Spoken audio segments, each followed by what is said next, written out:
Pourquoi la langue française est-elle appelée la langue de Molière? Molière, créateur de multiples personnages et homme de théâtre français, n'a pas influencé profondément l'évolution linguistique. Alors, pourquoi la langue française est-elle appelée la langue de Molière? L'origine de l'expression langue de Molière provient du XIXe siècle. De son vrai nom Jean-Baptiste Poquelin, l'auteur a connu le succès à la cour de Versailles, avec un roi amateur de théâtre. D'après Georges Forestier, spécialiste du dramaturge, celui-ci s'est inspiré d'autres auteurs européens, ce qui a aidé ses pièces à devenir populaires dans les cours d'Europe. Le français se diffuse et devient la langue des diplomates. Molière était lui-même un outil d'ambassade, d'après le professeur de lettres Martial Poirson. La langue de Molière, de son vivant, utilise une palette de langage, et il parodie beaucoup les nobles et les bourgeois à travers ses personnages, par exemple dans Monsieur de Pourceaugnac. Contrairement aux dramaturges de son époque, comme Racine, il écrit librement en prose et en vers, et utilise une langue vivante.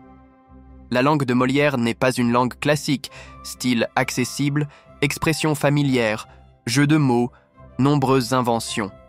D'ailleurs, Molière n'est pas entré à l'Académie française et, à l'époque, de grandes figures de la littérature considéraient qu'il écrivait mal. En revanche, il incarne l'esprit français. La langue de Molière. Comment appelle-t-on la langue française et quels sont les synonymes de cette expression? Les mythes sur Molière sont nombreux, comme « il est mort sur scène ». Le français est appelé la langue de Molière, mais le dramaturge a influencé la littérature, plus que la langue classique.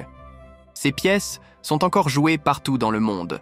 L'expression est une périphrase, figure de style qui consiste à utiliser un équivalent.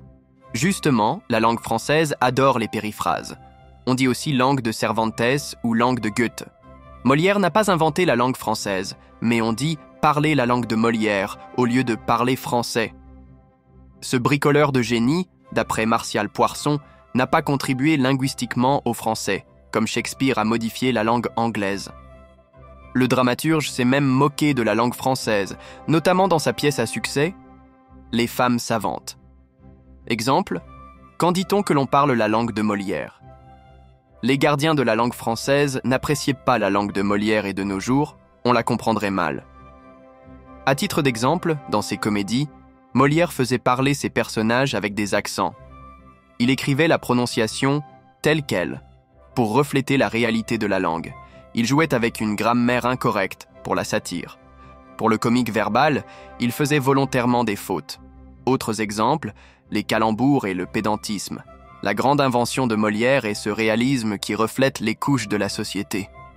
On dit parler la langue de Molière et non la langue de Voltaire, parce que cette langue classique parlait à tous.